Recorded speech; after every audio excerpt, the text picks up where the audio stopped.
So the next topic is myelomeningocele. Myelomeningocele नाम से आपको क्या चीज पता लग रही है? माइलो का क्या मतलब होता है? माइलो मीन्स स्पाइनल कॉर्ड, ठीक है।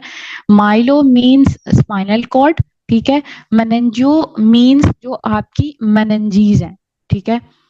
Myelo means spinal cord, meningo means meninges.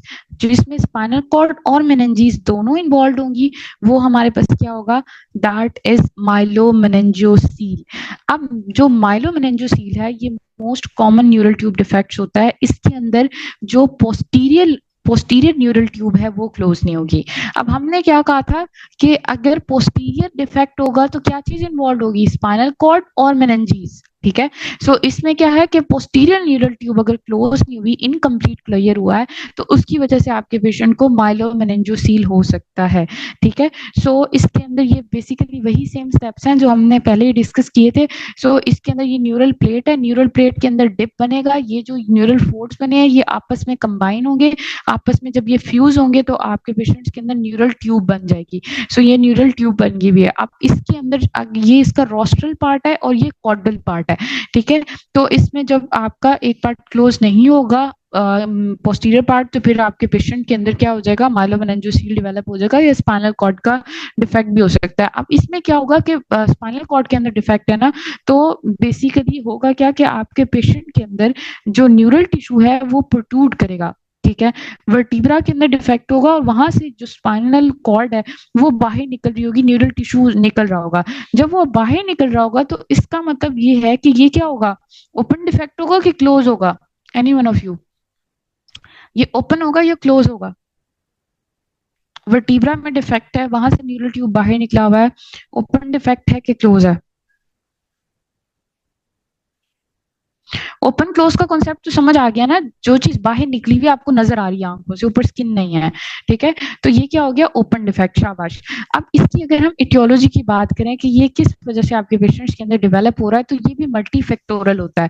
इसके अंदर जनरल आपके जो आप इसके अंदर कोई स्पेसिफिक कोई एक कॉज नहीं है, मल्टीपल कॉजेज हैं, जिसमें जेनेटिक प्रीडिस्पोजिशन भी हो सकती है।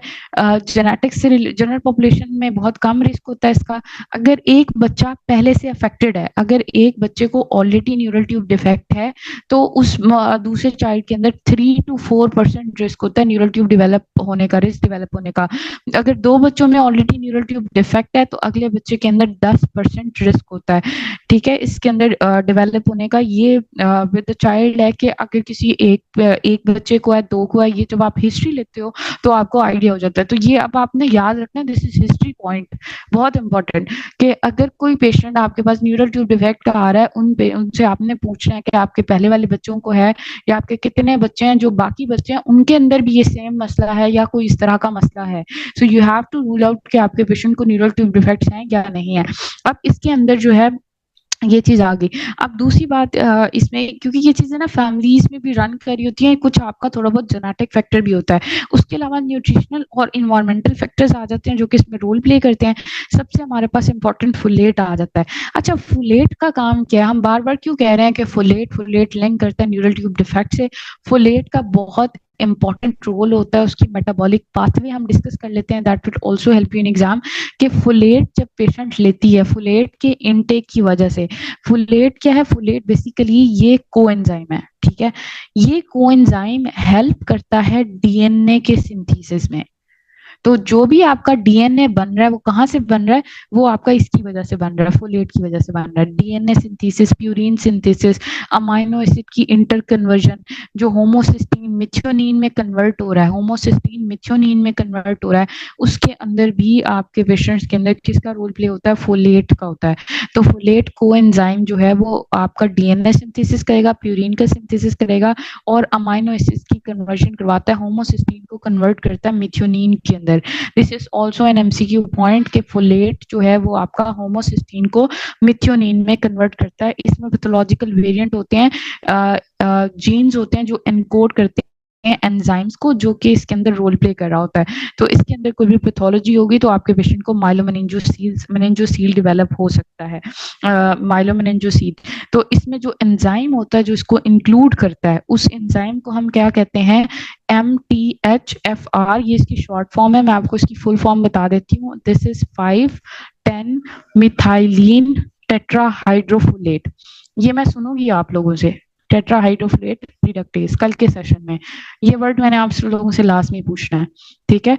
वो एंजाइम जो कि आपका रोल प्ले कर रहा है, ठीक है, कन्वर्जन्स के अंदर, वो कौन सा एंजाइम है, 5,10 मिथाइलिन टेट्राहाइड्रोफोलेट रिडक्टेज, ठीक है, जिसको हम MTHFR भी कहते हैं।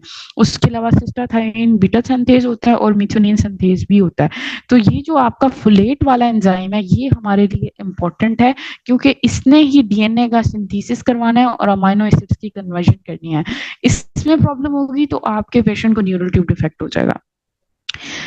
अच्छा, very very important MCQ point कि जो आपकी मदर्स पेशेंट्स, इसका एसोसिएशन है कि जिन मदर्स के अंदर अप टू 15% प्रिवेंटेबल है, वो मदर जो कि फॉलिक एसिड ले रही है उसमें आप 15% चांसेस हैं कि आप न्यूरल ट्यूब डिफेक्ट्स को प्रिवेंट कर सकते हैं, ठीक है।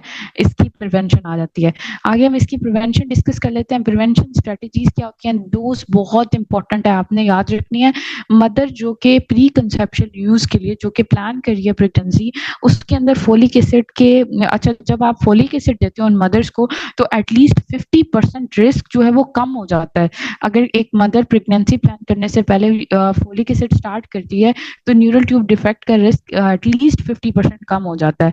जो US पब्लिक हेल्थ सर्विस है वो रिकमेंड करती है कि वो सारी की सारी फीमेल्स जो चाइल्ड बेयरिंग एज की हैं, जो प्रेग्नेंट हो सकती हैं, उन्होंने 0.4 to 0.8 mg folic acid daily लेना है, ठीक है। These dosages are important. अगर वो आपसे बेसिक नहीं पूछेंगे तो हाई रिस्क ग्रुप का लाजमी पूछेंगे MCQ में, ठीक है। सो जो बेसिक फीमेल है, अगर कोई नॉर्मल है जिसकी फैमिली में कोई पेशेंट अफेक्टेड नहीं है, कुछ भी नहीं है, वो 0.4 to 0.8 mg लेगी। वो फीमेल जिसका ऑलरेडी एक चाइल्ड, 2 चाइल्ड अफेक्टेड है, उसको आपने 4 mg डेली देना है फोलिक एसिड, ठीक है। It's very very important. और आपने फोलिक एसिड सप्लीमेंट पहले स्टार्ट करनी होती है बिफोर कंसेप्शन, और इसको आपने कंटिन्यू रखनी होती है at least for the 12 week of pregnancy तक आपने इसको कंटिन्यू रखना होता है जब तक न्यूरुलेशन कंप्लीट होती है। तो ड्यूरेशन याद रखना है कि 4 mg देना है हाई रिस्क पॉपुलेशन के अंदर जिनमें ऑलरेडी एक बच्चा अफेक्टेड है। कंसेप्शन से 1 महीना पहले स्टार्ट करनी है और उसे 12 वीक्स तक देनी है जब तक न्यूरुलेशन कंप्लीट होती है। अगर प्रेगनेंसी प्लान की हुई है हाईली रिस्क फीमेल्स ने तो इन चीज़ों को लाजमी फॉलो करना है। 1 मंथ पहले स्टार्ट करनी है कंसेप्शन प्लान करने से, और उसने डेली लेनी है 4 mg और 12 वीक्स तक लेनी है। जो मॉडर्न डाइट होती है उसके अंदर half daily requirement folic acid की हो जाती है पूरी। फोलिक एसिड के इनटेक को हमने इंक्रीज करना होता है। अच्छा, इंक्रीज किस तरह से करते हैं, वो फोर्टिफिकेशन मेथड है जो 1998 के अंदर उन्होंने किया भी था। फोर्टिफिकेशन क्या करते हैं, जब आप किसी चीज के अंदर एक चीज को ऐड करते हो, ठीक है, उसको हम फोर्टिफिकेशन कहते हैं। तो फोलिक एसिड को इंक्रीज करने के लिए इनटेक, तो फ्लोर के अंदर आटे में पास्ता, राइस और कॉर्न मील के अंदर 0.15 mg फोलिक एसिड पर 100 ग्राम US ने और कनाडा ने ये स्टार्ट किया था 1998 में, ताकि इसको कम से कम कर सकें और मैक्सिमम जो है वो आप न्यूरल ट्यूब डिफेक्ट्स को प्रिवेंट कर सकें, ठीक है। इसमें बहुत ज़्यादा अब तो काफ़ी ज़्यादा न्यूरल ट्यूब डिफेक्ट्स का इंसिडेंस कम हो चुका हुआ है, ठीक है। तो एडिट जो फॉलिक एसिड हम एडिट कर रहे हैं, जो फोर्टिफिकेशन करें, वो इतनी ज़्यादा इनफ नहीं होती कि इसको प्रिवेंट कर सके, ठीक है। सो काफ़ी फीमेल्स हैं जिनके अंदर सब ऑप्टिमल फोलेट्स लेवल्स कम होते हैं, तो हमने उनको इंक्रीज करना होता है बाय गिविंग द सप्लीमेंट्स, ठीक है। सो जो भी फीमेल प्लान कर रही है जो चाइल्ड बेयरिंग एज में है, उन्होंने फोलिक एसिड लाजमी लेना है। Studying अच्छा, Nelson Pediatrics? Get complete chapter-wise lectures. Learn with expert guidance. Message us on WhatsApp today.